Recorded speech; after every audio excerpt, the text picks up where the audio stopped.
만나면 좋은 친구 MBC. 시청자 여러분 안녕하십니까? 한 주간의 뉴스를 더 깊이 있게 분석하는 전주 MBC 더 체크 임홍진입니다. 먼저 이슈 체크에서는 완주군의 쿠팡 물류센터 유치가 무산된 배경과 파장에 관해 이야기 나눠보고요. 이어 지난달 12일부터 달라진 도로교통법 알아봅니다. 이슈 토론에서는 인구 위기와 해법에 대해 토론해 보겠습니다. 먼저 이슈 체크입니다. 당초 완주의 쿠팡 물류센터를 짓기로 한 사업이 사실상 무산됐습니다. 지역 사회의 후폭풍이 적지 않은데요.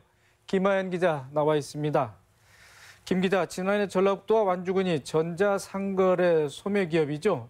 쿠팡 물류센터를 유치하겠다고 후원장담한 지 1년여 만에 무산이 됐습니다. 그간의 과정을 좀 정리를 해 주시죠. 네, 그러니까 말씀하신 대로 지난해 3월에 쿠팡과 전라북도 그리고 완주군이 이 투자 협약을 체결을 했습니다. 그래서 1,300억을 들여서 완주 테크노밸리 제2산단, 그중에서도 고속도로와 굉장히 가까운 곳에 물류센터를 짓겠다라는 협약을 맺은 건데요. 이때 당시에 이제 직접 고용이 500명, 그리고 간접 고용까지 하면 2,500명 정도가 일자리 창출을 할 수 있을 것이다 라면서 당시에 이제 송하진 도지사나 박성일 완주군수 그리고 안우영 의원 이렇게 정치권들도 나서서 대대적으로 홍보를 했었습니다. 그런데 이제 첫 삽을 떴다는 소식은커녕 무산설이 솔솔 흘러나오더니 결국 이제 쿠팡 측이 완주군에 최종적으로 협약을 좀 진행할 수 없다 이런 의사를 밝혀온 것으로 알려졌습니다. 네, 그렇게 장밋빛 전망들이 무성했는데 결국 무산까지 이르게 됐습니다. 원인은 어디에 있습니까? 일단 표면적으로는 분양가 문제가 좀 있는 것 같습니다. 지난해 MOU 당시에 이제 평당 64만 5천 원을 서로 약속을 했다고 해요. 그런데 최종적으로는 83만 5천 원을 이제 완주 쪽에서 요구를 했습니다. 29.3%가 오른 거거든요. 그러니까 통상적으로 MOU 후에도 10% 정도의 가격 상승은 서로 감안을 한다라고 합니다. 그러니까 통상적인 폭보다도 좀 크게 상승을 했던 것이고요. 이렇게 이제 땅값에 대한 입장 차가 있는 상황에서 올 4월에 이제 계약의 주체인 완주 테크노밸리 주식 회사가 일반 분양 공고를 쿠팡 측과 협의 없이 이제 냈다고 합니다. 그래서 쿠팡 측은 이제 공식 입장을 이와 관련해서 냈는데 완주군이 투자 협약상 합의된 토지 분양가보다 더 높은 가격을 요구하다가 일방적으로 협의 없이 일반 분양 공고를 냈다면서 이 밖에 투자 협약의 여러 합의 사항들 또한 이행하지 않아서 더 이상 협약을 추진하기 어려워져서 유감이다 이렇게 입장을 밝혔습니다. 한마디로 하면 그 완주군에 대한 신뢰가 깨졌다 이렇게 요약할 수 있을 것 같은데요. 이제 무산 배경으로 뭐 세계적인 경기 불황이나 쿠팡 측의 어떤 내부 사정 이런 것도 거론이 되고 있기는 합니다. 그럼에도 불구하고 이 쿠팡과 완주군 그리고 전라북도가 어떤 유기적인 협력 관계를 맺어온 것은 아니다라는 전망은 이번 건에서 좀 분명해 보입니다. 그런데 평당 20만 원의 분양가가 오른 그 이유는 어디에 있을까요? 일단 이게 사실 분양가를 결정할 수 있는 주체가 완주군이라기보다는 완주군을 포함한 특수목적 법인 SPC라는 별도의 법인이 또 있습니다. 여기 이제 완주군이 40% 지분을 참여하고 건설사 등으로 구성이 돼 있는데요. 여기서 이제 좀 가격 인상을 주도를 했고 여기에 이제 입장은 산단 조성 과정에서 자재비 같은 게 워낙 많이 올라서 더 이상 뭐 떨어뜨리기에는 손해를 볼 수밖에 없는 구조다 이런 입장인 것으로 알려졌습니다. 네. 결국 완주군 그리고 전라북도에 대한 책임론이 일 수밖에 없는 그런 후폭풍이 계속되고 있죠. 예, 그렇습니다. 사실 이제 쿠팡 투자가 무산될 수도 있다 이 얘기는 민선 7기 때부터 이제 흘러나오기 시작했습니다. 그러니까 당시에 MOU에 참여를 했던 송하진 도지사, 뭐 박성일 완주군수, 뭐 이런 분들이 끝까지 어떻게 보면 마무리를 짓지 못한 상태에서 이제 민선 7기가 끝났고요. 민선 8기 들어서도 여기에 어떤 돌파구를 찾지 못하고 사실 이제 뭐 김관영 지사나 유이태 완주군수 모두 기업 유치를 상당히 강조하시는 분들 아니겠습니까? 그러나 이제 결국 접점을 찾지 못했다, 힘을 쓰지 못했다 이렇게 볼 수밖에 없어 보입니다. 네.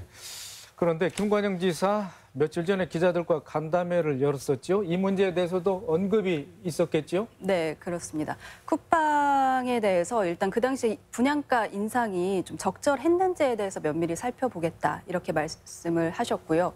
그리고 이제 쿠팡과의 지속적으로 좀 접촉을 해서 플랜 B를 좀 찾아보겠다. 뭐 다른 타시군의 유치라든지 이런 부분도 검토하고 있는 것으로 보여집니다.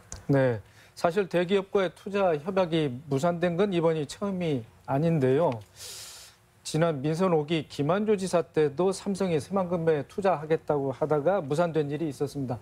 왜 이런 일이 반복되고 있는 것이라고 볼 수 있습니까?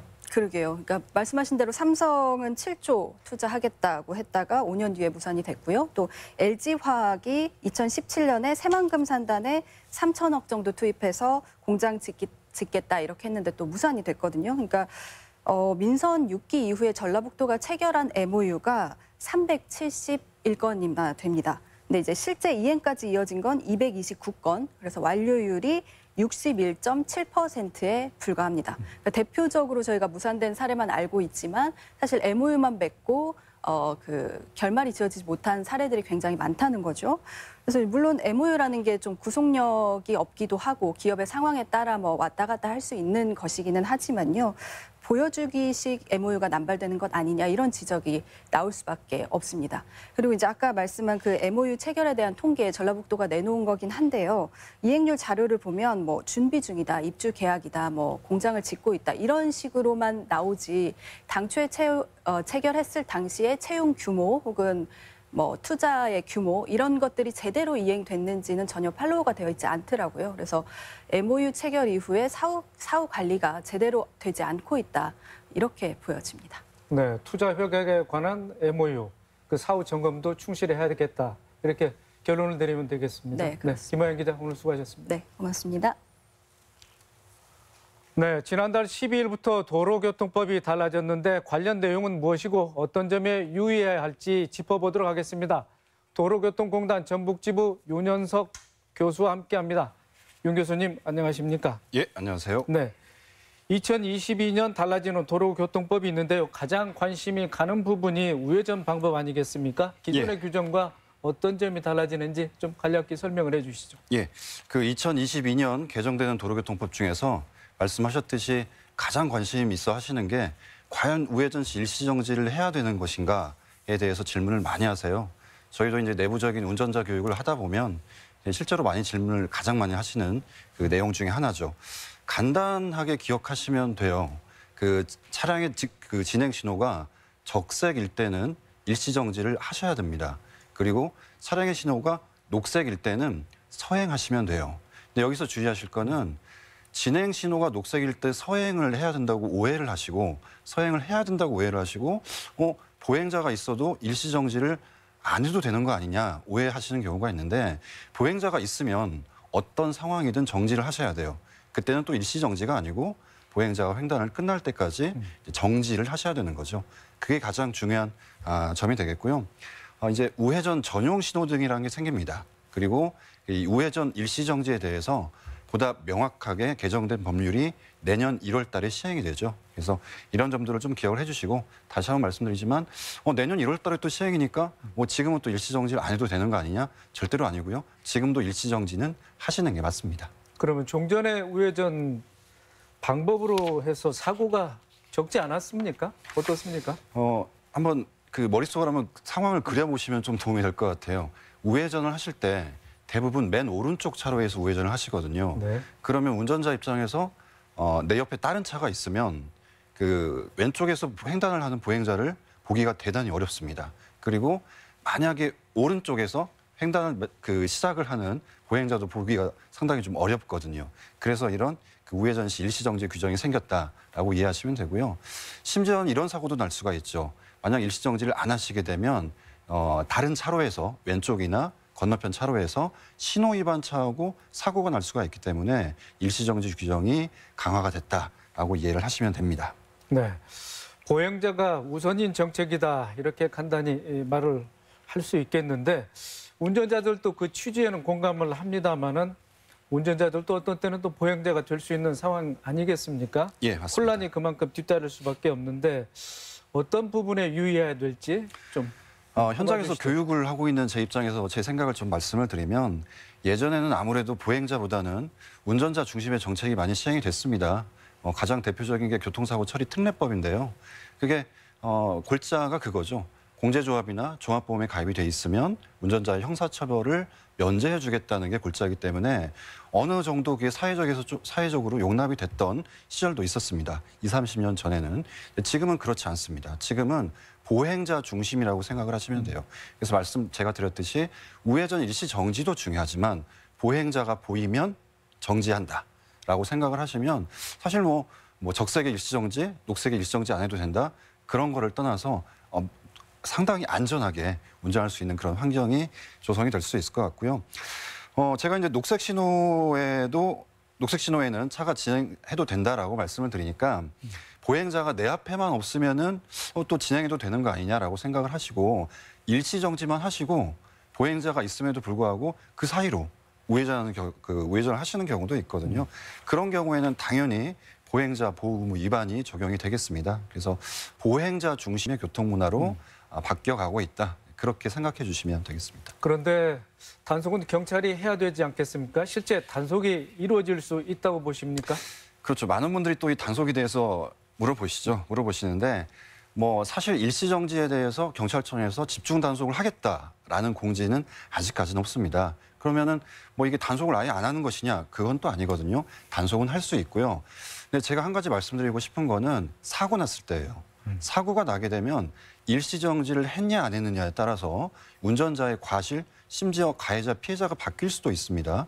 그래서 사고 났을 때는 거의 예외 없이 적용된다고 생각을 하시고 물론 단속이 되냐 안 되냐 중요하죠. 왜냐하면 유가도 많이 올랐는데 또 어떤 경제적인 부담을 질 수가 있으면은 충분히 이해를 합니다만 중요한 건 말씀드렸듯이 보행자의 안전이니까 이게 지켜지지 않아서 사고가 났을 때는 책임은 어쨌든 운전자한테 갈 가능성이 높다.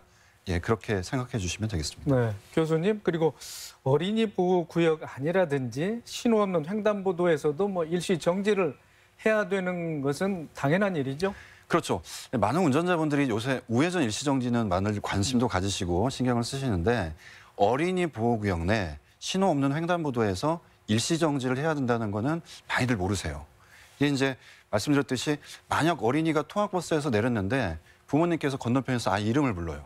아니면 아이가 또 요새는 핸드폰을 많이 하기 때문에 핸드폰을 하다가 갑자기 길을 건너거나 여러 가지 변수가 많기 때문에 어린이 보호구역에서는 신호가 없는 횡단보도에서는 무조건 일시정지를 하게 돼 있습니다. 많은 운전자분들이 좀 의아해하거든요. 그러면은 신호가 없는 곳에서 무조건 일시정지가 이게 과연 지켜줄 수 있는 것이냐 또 질문을 하시는데 이런 이유에서 만들어졌으니까 아이들의 안전을 위해서 생긴 법규다라고 생각해 주시면 되겠습니다. 네, 이 밖에 바뀐 도로교통법 있으면 어떤 거 있는지 간략히 좀 설명해 주시죠.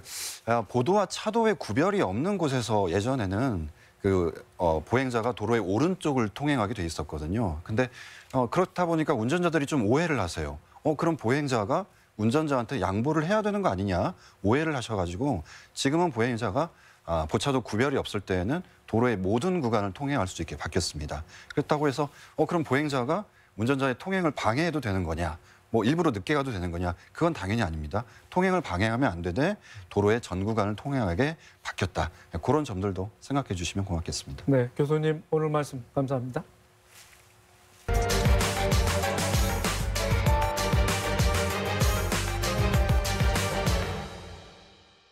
전라북도 인구가 178만 명 아래로 떨어졌습니다. 저출산, 고령화, 여교 유출로 인한 지역의 인구 감소 문제 어제 오늘의 일이 아니고 갈수록 심각해지고 있는데요. 전라북도 인구 위기 어떤 상황인지 해법은 무엇인지 이야기 나눠보겠습니다. 두 분 모셨습니다. 김웅주 원광대학교 복지보건학부 교수님, 신현영 전라북도 대도약 청년과장님 모셨습니다. 두 분 안녕하십니까? 안녕하세요. 네. 신 과장님, 지난해 전라북도 인구가 180만 명 선이 무너지더니 지난달에는 178만 명 아래로 떨어졌습니다. 현재 전라북도 인구 현황 어떻습니까? 네, 2022년 6월 말 전라북도 현재 인구는 177만 8천여 명입니다. 66년도에 전북 인구가 252만 명이었는데요. 그 이후로 지속적으로 하락을 하고 있습니다. 인구 감소 문제에 대해서 긍정적으로 보는 시각도 있고 부정적으로 보는 시각도 많습니다. 이제 저는 문제는 속도의 문제라고 생각합니다. 2019년도에 통계청에서 장래 인구 특별 추계를 했는데요.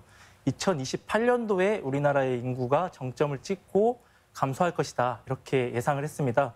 그런데 그 인구 감소가 그보다 예측보다 8년 앞선 2020년도에 이미 시작이 됐습니다. 우리가 예측하지 못한 속도입니다. 그래서 어려움이 좀 있다고 생각합니다. 네, 통계청 자료에 봐도 31개월째 인구 감소가 지속되고 있다고 그러더군요. 그런데 전라북도 지역은 다른 지역에 비해서 인구 감소세가 더 가파르다고 하지 않겠습니까?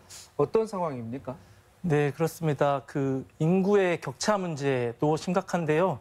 저희가 20년 동안의 인구 변화를 살펴봤더니 17개 시도를 기준으로 했을 때 10개 시도가 인구가 증가하고 7개 시도가 인구를 감소했습니다. 인구가 감소한 지역을 살펴보면 수도권으로부터 먼 지역입니다.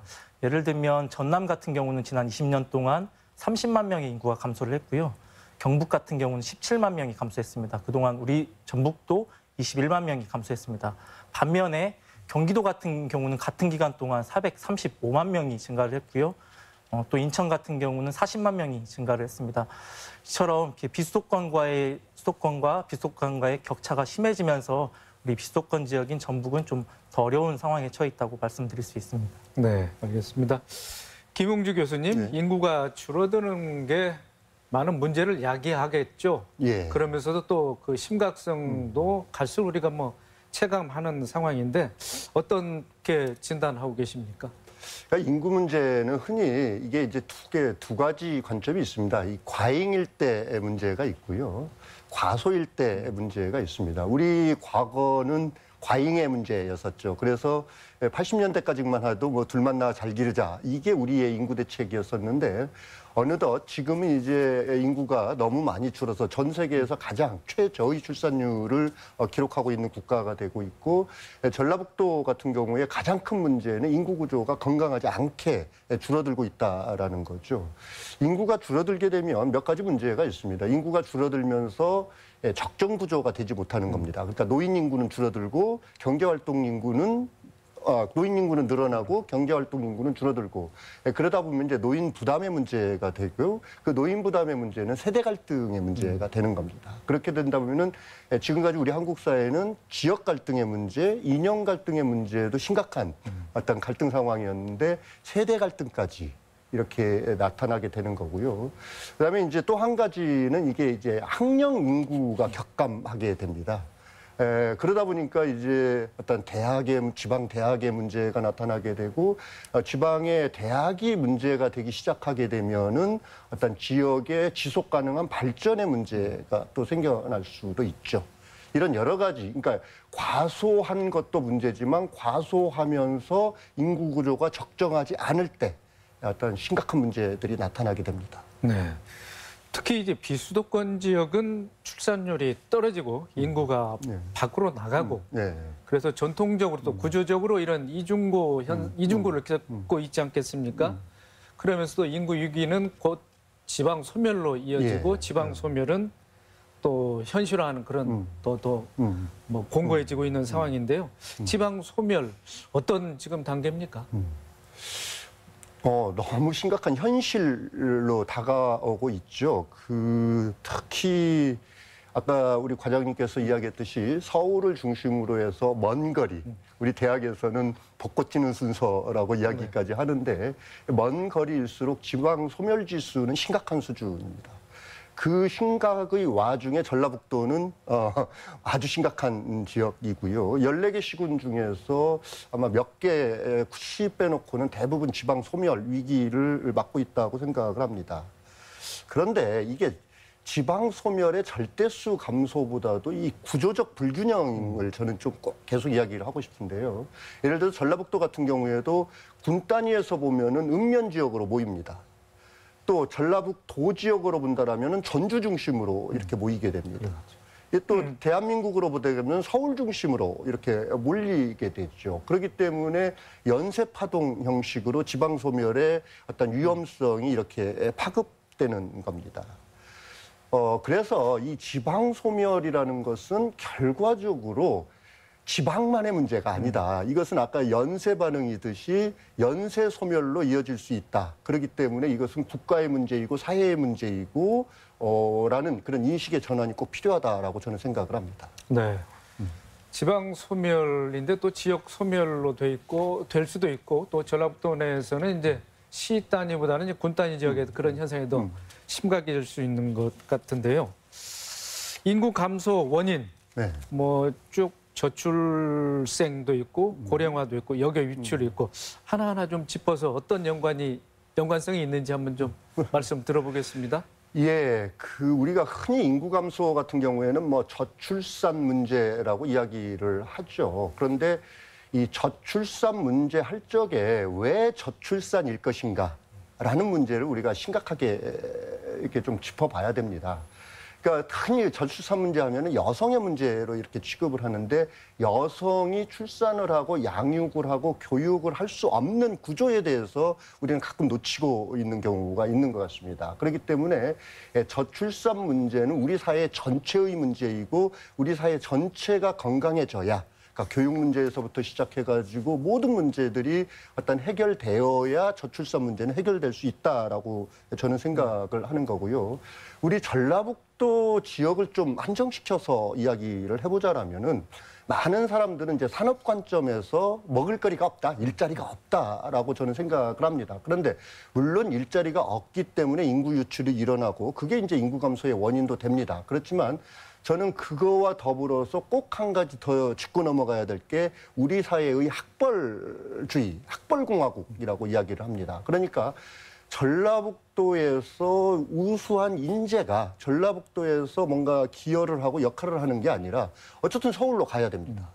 그렇기 때문에 이런 과잉 교육열이 서울로 집중 현상을 낳게 되고 어떤 전라북도의 인구는 점차 특히 청년 인구가 대거 유출되다 보니까 교육 문제 때문에 이런 어떤 인구는 뭐 심각한 이런 상황이 되는 걸로 이렇게 생각을 합니다. 네, 저출산과 학벌 문제 이게 깊은 관련성이 있으면서 인구 감소를 가속화하고 있다 이렇게 말씀을 하셨는데 이런 상황에서 전라북도가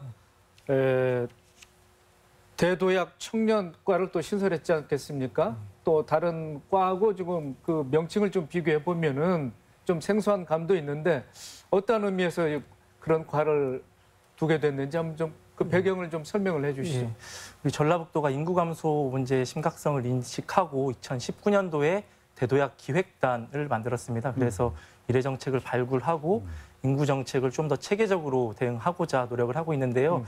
인구 정책 중에서 우리 청년 유출 문제가 심각하다 보니까 이것의 심각성을 더 인지를 하고 인구 정책과 청년 정책이 같이 연계되어야 된다라는 인식하에 작년 7월에 청년 정책 업무가 저희 과로 오면서 대도약 청년과로 이렇게 과 단위로 확대 개편이 됐습니다. 네, 그 이후에 뭐 성과가 있었습니까? 어떻습니까? 네, 저희가 인구 정책을 추진을 하면서 다양한 정책들을 추진을 하고 있는데요. 이것을 청년 정책들하고 상당히 연계를 하고 있습니다. 인구 정책에 대해서 간단히 말씀을 드리면 저희가 5개년 단위의 종합계획을 추진을 하고요. 이것을 매년 시행계획을 통해서 보완 발전시켜 나가고 있습니다. 그래서 저출생 분야 정책도 추진을 하고 청년 분야를 특히 강화를 해서 청년 취창업 분야라든지 청년 정착 지원 사업들을 더욱 강화해서 추진을 하고 있습니다. 네, 서두에 전라북도 특히 이제 타 지역과 비교해서는 인구 감소가 더 가파르다 이렇게 말씀을 하셨는데 전라북도만의 인구 감소의 특징, 뭐 주목할 만한 점이 있다면은 어떤 점을 꼽을 수 있겠습니까? 예, 아까 교수님께서도 말씀해 주셨듯이 우리 전라북도 같은 경우는 출생아 수 감소로 인한 자연 감소 그리고 인구 유출로 인한 사회적 감소 이 두 가지가 동시에 진행되는 지금 어려움이 있습니다. 앞서 제가 말씀드렸던 국가적인 인구 감소, 즉 저희가 사망자 수가 출생아 수보다 많으면서 데드크로스라고 표현을 하는데요. 그 데드크로스가 2020년도에 국가적으로 발생을 했는데 우리 도 같은 경우는 16년도부터 이미 발생을 했습니다. 그래서 자연 감소가 계속 지속되고 있고요. 더 문제인 것은 그 사회적 감소 분야입니다. 인구 유출에 의한 감소인데요. 아까 교수님 말씀하셨던 청년 유출, 특히 20대의 청년 유출 문제가 많은 영향을 끼치고 있습니다. 다만 다행스러운 점은 저희가 통계 조사를 해보니까 50대, 60대의 인구는 지속적으로 유입이 되고 있습니다. 제가 통계를 살펴보니까 2019년도에는 1,075명이 유입을 했고요. 2020년도에는 1,867명, 2021년도에는 2,208명의 인구 유입이 50대와 60대에서 있었습니다. 특히 40대는 그 전에는 인구 유출이었는데 2020년부터는 순 유입으로 전환이 되는 이런 새로운 기회 요인도 저희가 조금 작용을 하고 있습니다. 네, 귀농 또는 뭐 귀여촌 뭐 이런 영향도 좀 있을 것 같은데 그러면서 이제 저출생 문제가 심각한데 합계 출산율이라는 거 있지 않겠습니까? 전라북도 뭐 다른 지역과 비교해서는 이제 어떤 수치로 나와 있습니까? 예, 합계 출산율은 작년 기준으로 해서 전국은 0.81이고요. 우리 전라북도 같은 경우는 0.85입니다. 10년 전에 전국이 1.23이었고 전북이 1.37이었으니까 근 10년 사이에 이게 30%가량 이제 떨어진 겁니다. 우리가 흔히 현 세대 인구가 유지되기 위한 대체 출산율을 2.1 수준이라고 하는데요. 이것보다 이제 현저히 낮기 때문에 굉장히 출산율이 낮은 수준이라고 볼 수 있습니다. 네, 뭐 어떤 이제 학계 분석에 따르면 2100년쯤 가면은 뭐 한반도 인구가 절반으로 뭐 감소할 것이다 이런 얘기도 나오고 있지 않겠습니까? 합계 출산율도 그 하락세가 다른 지역에 비해서 좀 심각한 편입니까? 합계 출산율 같은 경우는 우리 도 같은 경우는 11번째입니다. 17개 광역 지자체 중에서 11번째이고요. 이제 다만 이 합계 출산율을 활용할 때는 조금 유의할 점이 있습니다. 이 합계 출산율이 산출되는 시기 15에서 49세의 여성 인구 수가 분모로 들어가고 출생아 수가 분자로 들어갑니다. 그래서 오히려 도시 지역은 이 합계 출산율이 낮게 나옵니다. 왜냐하면 이 분모인 여성 수가 많기 때문인데요. 이 합계 출산율의 이런 좀 보완할 점은 저출생률이라든지 생산 가능 인구 이런 다양한 지표를 같이 활용해야 될 것으로 보입니다. 네, 물론 합계 출산율이 전라북도가 전국에서 11번째인데 우리나라 같은 경우는 OECD에서도 뭐 최하위 수준 아니겠습니까? 네, 그렇습니다. 여전히 우리나라가 합계 출산율이 낮은 수준이고요. 이것은 아마 만혼과 비혼에 의한 영향이 굉장히 심각한 것으로 보여집니다. 네, 특히 이제 뭐 20, 30대 인구가 우리 전라북도에서는 차지하는 그 비중이 낮다 보니까 합계 출산율에도 아마 거기에서도 영향을 받을 것 같습니다만은. 네, 맞습니다. 여성 인구수, 남성 인구수, 20대, 30대 인구수 자체가 적은 것도 영향을 미치고요. 저희가 아까 만혼, 비혼에 대해서 잠깐 말씀을 드렸는데 이것을 저희가 통계적으로 한번 분석을 해봤습니다. 지난 20년 동안 초혼 연령이 27.8세에서 32세로 4.8세가 증가를 했고요. 30대 미혼율 같은 경우는 12%에서 41%로 약 30%가 증가를 했습니다. 이 기간 동안에 20년 동안의 기간 동안에 출생아 수는 2만 5천 명에서 작년에 7,500명까지 굉장히 많은 수준으로 좀 떨어진 상황입니다. 네. 김 교수님, 예. 뭐 신 과장께서 비혼 만원 잠깐 언급을 하셨는데 예. 이게 뭐 인구 사회학적으로 봐도 우리나라 출산율에 상당히 뭐 영향을 미칠 것 같습니다만은 어떻게 학계에서는 어떻게 분석하고 계십니까? 출산율 지금 현재의 출산율 개념으로 보면은 어쨌든지 간에 혼인이 이루어지지 않고 혼인이 이루어지지 않으면은 여성이 출산을 하지 않기 때문에 출산율이 낮아진다라고 분석할 수는 있죠.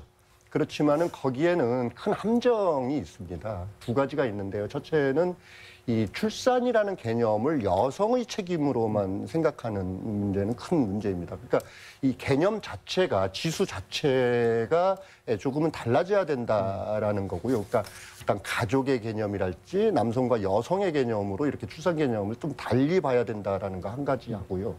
그다음에 이제 만혼 비혼 이야기 했었는데 우리 냉정하게 한번 따져놓고 보면 저도 제 딸아이 있는데 결혼하라고 썬뜻 이야기 못 하겠습니다. 또 결혼했다 하더라도 아이 낳으라고 썬뜻 이야기 못 하겠습니다. 그 아이가 우리 딸이 결혼을 해서 아이를 낳으면은 그 책임은 우리 책임일 것 같아요. 또 부모가 키워줘야 되는.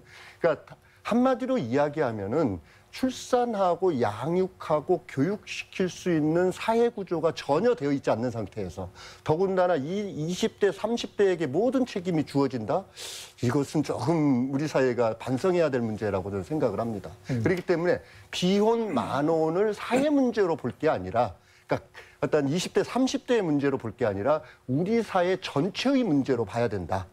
그래서 모두 이것은 지혜를 모아서 해결해야 될 문제이지 20대, 30대에게 너희들 왜 결혼 안 해? 이런 식의 해결점은 아니다라는 거죠. 네.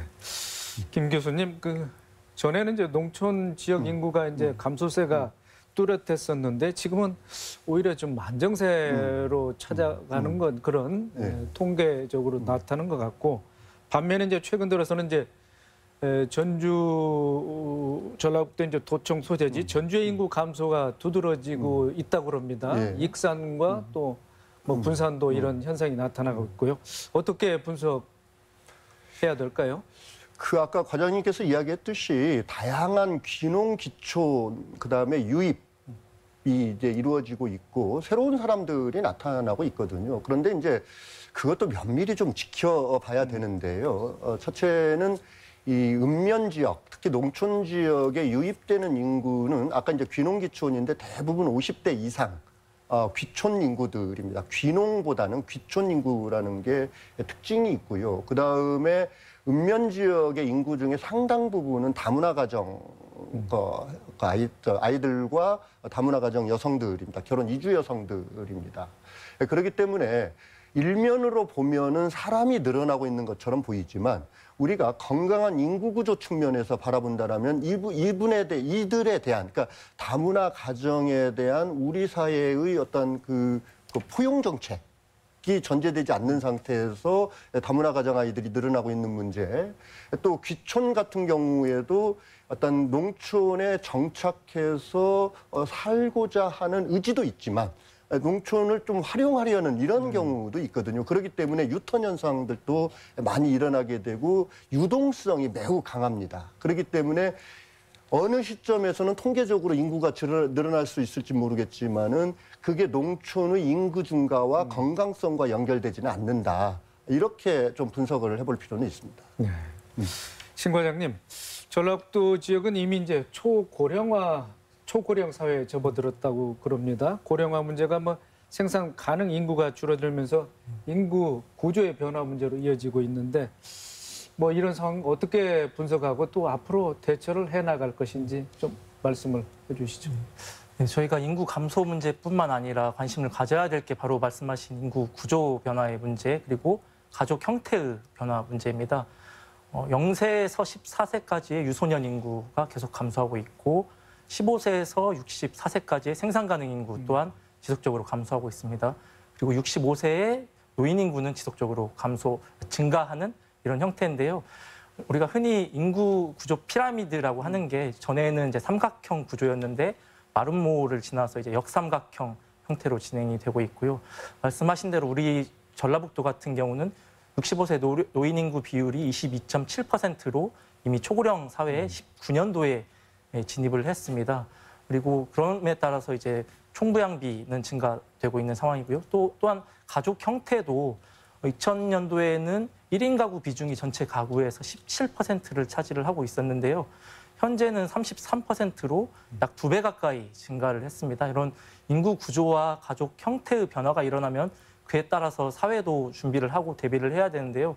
예를 들면 아까 유소년 인구와 학령 인구가 감소하면 지역에 폐교가 늘어나고 그러면 그러한 유휴 공간을 어떻게 활용할 것인지 그리고 총부양비가 증가를 하면 연금 등 사회보장 시스템은 어떻게 가져갈 것인지 또 1인 가구가 증가하면 식생활이라든지 우리 생활 공간이 변화를 해야 되는데 그런 생활 방식과 인프라는 어떻게 변화를 해야 되는지 이런 부분에 대해서도 저희가 준비가 필요해서 저희가 용역 등을 진행을 하고 있고 그거에 따라서 준비를 하고 있다는 말씀 드리겠습니다. 네, 유소년 인구는 이제 줄어드는 반면에 65세 이상의 인구가 전라북도에서만 22.7% 초고령 사회에 진입을 했는데 고령화로 인해서 또 야기되는 문제 어떤 점이 있을까요? 이제 초고령 사회의 개념 외에 저는 우스갯소리로 아직 뭐 학술적으로 정착된 개념은 아니지만은 농촌 지역 같은 경우에는 65세 이상 인구가 30%, 심지어는 뭐 45%까지 넘어가는 지역이 많거든요. 예. 그걸 저는 이제 울트라 고령 사회라고까지 이야기를 하는데 사실 고령 사회 문제를 바라볼 적에 저는 두 가지 관점이 전제되어야 된다고 봅니다. 첫째는 노인 집단이 늘어난 것이 꼭 문제만은 아니다.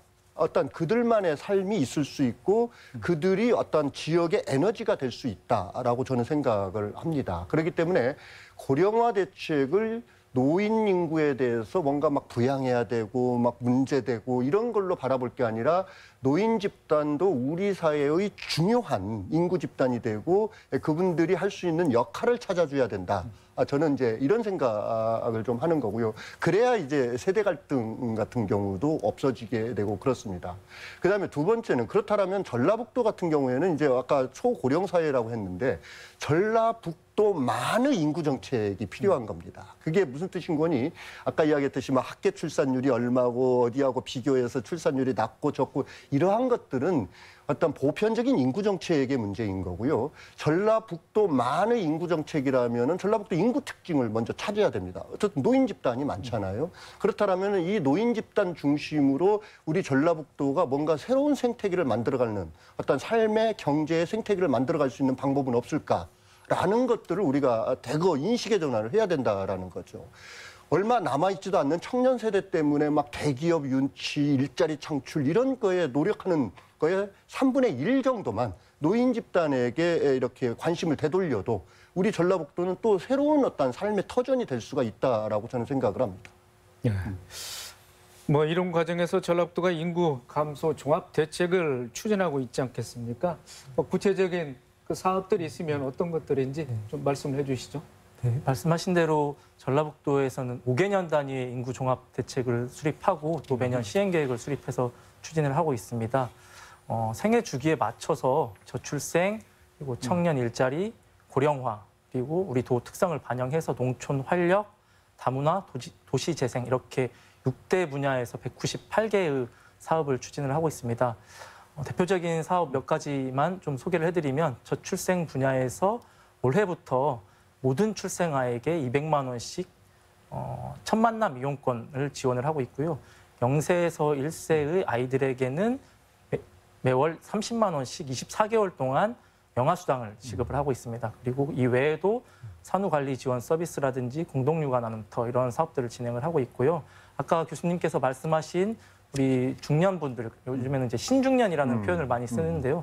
신중년과 어르신들을 위한 일자리 지원 사업들도 다양하게 추진을 하고 있습니다. 그리고 이제 주거 문제도 중요하기 때문에 저희가 행복주택이라든지 또 부모님과 별도 거주하는 청년들에 대해서는 올해부터 20만 원씩 월세를 지원하는 사업을 별도로 추진을 하고 있습니다. 그리고 농촌의 활력을 높이기 위한 다양한 사업들도 같이 하고 있고요. 특별히 이제 우리 도에서 이런 정주 인구뿐만 아니라 체류 인구를 다양하게 늘려나가기 위한 정책들을 추진을 하고 있습니다. 관계 인구라고도 이제 표현들을 하시는데요. 우리 전라북도에서 전북 사랑 도민제도를 올해부터 지금 추진을 하고 있습니다. 이 전북 사랑 도민제도는 우리 도와 다양한 연고를 가지고 있는 분들이 우리 도에 더 많이 찾아와서 머물고 소비할 수 있도록 지원하는 정책인데요. 예를 들면 우리 출향도민이 350만 명입니다. 그리고 우리 전북 지역에서 학교를 다니거나 직장을 근무하거나 군대를 근무를 했거나 이런 분들 지역과 연고를 가지고 있으신 분들이 많은데 이런 분들에게 지역의 소식지를 제공하고 관광, 그다음에 문화시설의 할인 혜택 그리고 소비할 수 있는 일부의 인센티브까지 제공을 해서 우리 지역이 활력을 좀 찾을 수 있도록 이런 체류 인구 정책까지 확대해서 추진하고 있다는 말씀드리겠습니다. 네, 잠깐 뭐 청년 유입을 위한 그 방안 말씀하셨는데 네. 좀 그 부분에 대해서 좀 더 네. 구체적으로 좀 설명을 해주신다면요. 네. 청년들에게 제공하는 정책은 일자리 정책이 일단은 중요합니다. 그래서 일자리 정책은 취업과 창업으로 나누어서 진행을 하고 있는데요. 먼저 취업과 관련해서 말씀드리면 청년들이 진로를 탐색하고 역량을 강화해서 일자리를 찾고 또 자산 형성을 해서 지역에 정착하는 이런 고용 사다리 정책을 저희가 추진을 하고 있습니다. 진로 탐색을 위해서는 저희가 공공기관 직무인턴이라든지 잡멘토링 같은 사업들을 하고 있고요. 대학 일자리 센터하고 연계를 해서 교육 지원을 통해서 역량 강화를 하는 사업들을 하고 있습니다. 그리고 기업과 청년들에게 직접 지원해서 지역 주도형 청년 일자리 사업을 추진을 하고 있고요. 자산 형성을 위해서는 청년 내일 채용 공제라는 사업을 진행을 하고 있습니다. 그리고 지역에서 1년 이상 근무한 청년들에게는 저희가 안정적으로 정착할 수 있도록 전북형 청년 수당 정책을 진행하고 있습니다. 이 정책은 매월 30만 원씩 1년간 지원을 해드리는데요. 지역에서 다양한 문화 여가 활동을 즐길 수 있는 사업입니다. 그리고 아울러서 이 농촌 마을에서도 청년들이 다양한 네트워킹을 하고 실험을 해볼 수 있도록 청년 마을이라든지 청년 공동체 활성화 사업들도 하고 있고요. 이런 일자리 사업뿐만 아니라 주거, 교육, 문화 이런 다양한 사업들을 같이 추진을 하고 있습니다. 네, 알겠습니다. 김 교수님, 정부가 지방 소멸을 막기 위해서 올해 처음으로 지방 소멸 대응 기금을 투입한다고 합니다. 네. 자치단체 간의 경쟁도 심해질 텐데 전라북도에서 이런 제도를 잘 운영할 수 있는 어떤 메리트가 있을까요? 그러니까 이제 지방 소멸 대응 기금 같은 경우는 일단 어떻든 소멸 위기가 좀 심해지니까 어쨌든 정부 차원에서 재정적 지원을 하겠다라는 거거든요. 근데 항상 이야기하지만 아까 좀 전에 이제 청년도 이야기를 했지만은 이 재정적 지원은 함정이 있어요. 이것은 무조건 그러니까 청년 같은 경우에도 어떤 정착금을 지원한다, 수당을 지급한다, 절대 성공하지 못합니다. 우리 청년몰 같은 경우 창업 지원 정책이었는데도 그렇게 성공적이지 못했거든요. 그러니까 재정 지원 정책이라는 것은 행정이 편의적으로 재정을 나눠주는 방식으로 하게 되면 필연코 이것은 실패하게 되어 있습니다. 결과적으로는 주민과의 합의가 필요하고 주민의 욕구에 대한 정확한 평가가 필요하고 그런 것이죠. 그러니까 지자체의 지방소멸 대응 기금을 지원하는 것은 당연합니다. 해야 됩니다. 그렇지만 그 기금을 어떻게 활용하고 지역이 활성화돼야 되는지는 지역 주민들과 사회적 합의가 이루어져야 된다. 이게 저는 가장 우선이라고 저는 생각을 합니다. 네, 알겠습니다. 신 과장님, 김관영 지사가 얼마 전에 또 저희 프로그램 출연을 해서 과감하게 이민 정책을 추진해 보겠다. 물론 자치단체장의 재량으로 살 수 있는 부분은 아니고요. 그 한계가 있는데. 그래서 이민 정책이 인구 문제를 해결하는 데 어떤 방안은 될 수는 있을 것 같은데 전라북도에서는 이 부분 어떻게 연계를 할 계획이신지 좀 간단히 설명을 해 주시죠. 네. 그 인구 감소 문제를 다소나마 반전시킬 수 있는 게 바로 외국인 정책이라고 저는 생각을 하고 있고요. 우리 도내에 거주하고 있는 외국인이 6만 1천여 명입니다. 이 수치는 2010년도에 2만 8천 명인 거에 비하면 2배 가까이 증가를 한 것입니다. 외국인 근로자, 그리고 결혼 이민자, 외국인 유학생들 이런 다양한 외국인들은 우리 지역의 활력을 높이고 인구 문제를 해소할 수 있는 타겟책이라고 볼 수 있는데요. 다만 지금 외국인들이 체류하기 위해서는 비자가 필요합니다. 그런데 이 비자가 현재는 조금 문제점이 있습니다. 예를 들면 거주 기한이 상당히 제한되어 있고요. 본인만 올 수 있습니다. 이제 가족 동반해서 오는 경우는 상당히 제한이 되어 있습니다. 그래서 본인이 아닌 가족이 동반해서 거주할 수 있는 이런 이민 정책으로의 패러다임 전환이 필요한데요.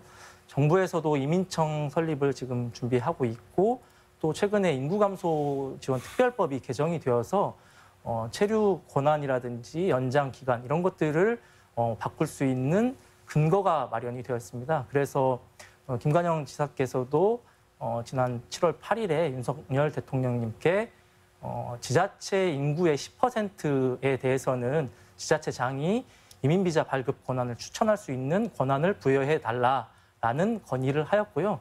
이에 따라서 이제 법무부가 지역 특화형 비자를 지금 신설하려고 하고 있습니다. 그래서 이 부분을 저희가 적극적으로 대응을 해서 외국인이 우리 지역의 인구의 문제를 다소나마 해소하고 지역의 활력을 높일 수 있도록 최선을 다해서 노력해 나가겠습니다. 네, 하여튼 두 분 말씀 잘 들었고요. 토론을 마칠 시간인데 못다 하신 말씀이나 강조하실 부분 있으면은 우리 신 과장님부터 마무리 말씀 한번 해주시기 바랍니다. 인구 문제는 아주 복합적이고 구조적입니다. 그리고 그래서 저희 지자체의 노력만으로는 해결하기가 힘듭니다. 그래서 국가라든지 교육청이라든지 다양한 주체 그리고 대학 그리고 유관기관 이런 모든 기관들이 합심해야 인구 문제를 해결할 수 있다고 생각합니다. 국가적으로는 돌봄, 양육 그런 육아 정책에 대해서는 획기적인 정책 지원이 필요하고요. 균형 발전 정책도 아주 시급합니다. 우리 지역에서는 일자리 창출, 그다음에 교육, 문화, 의료 이런 인프라를 확충해 나가면서 우리 도민이 살고 싶은 전라북도를 만들기 위해서 최선을 다하겠다는 말씀 드리겠습니다. 네, 김 교수님. 예. 그러니까 지역 소멸, 인구 정책 이 핵심에는 전 세계적인 추세를 봤을 때는 지역에 대학이 있어야 합니다. 그러니까 그 대학의 어떤 특성이 지역에 반영되고 지역은 대학과 함께 협력해서 뭔가 생태계를 만들어 가야 됩니다. 예를 들자면은 스페인의 몬드라곤 같은 경우에도 대학이 사회적 경제를 생태계로 해서 지역을 활성화시켜 나갑니다. 스웨덴의 말메 같은 경우에도 지역이 훼손되어지는 지역을 대학이 중심이 되어서 어떤 지자체와 손잡고 지역을 재생시켜 나갑니다. 우리 전라북도도 그런 움직임이 굉장히 중요합니다. 그렇기 때문에 어느 지역이든 학교가 죽으면 그 지역도 죽을 수밖에 없습니다. 지방대학의 문제는 지방 그 대학의 문제가 아니라 지역의 문제라는 것을 우리가 분명하게 인식을 해야 되고요. 아까 이야기했던 청년정책, 인구정책 이런 부분들은 지역과 대학이 손잡고 해결점을 찾을 때 해결 방안이 나올 거라고 저는 생각을 합니다. 네, 알겠습니다. 인구 문제는 밑 빠진 독에 물 붓기라고 할 정도로 많은 예산과 노력, 시간을 들여도 성과를 내기 어려운 문제입니다. 그래서 특히 장기적인 안목으로 바라봐야 하고요. 지방자치단체의 적극적인 대응이 필요하지만 무엇보다 정부 차원의 획기적인 종합대책이 마련됐으면 합니다. 더 체크 오늘 순서 여기서 마칩니다. 시청해 주신 여러분 고맙습니다.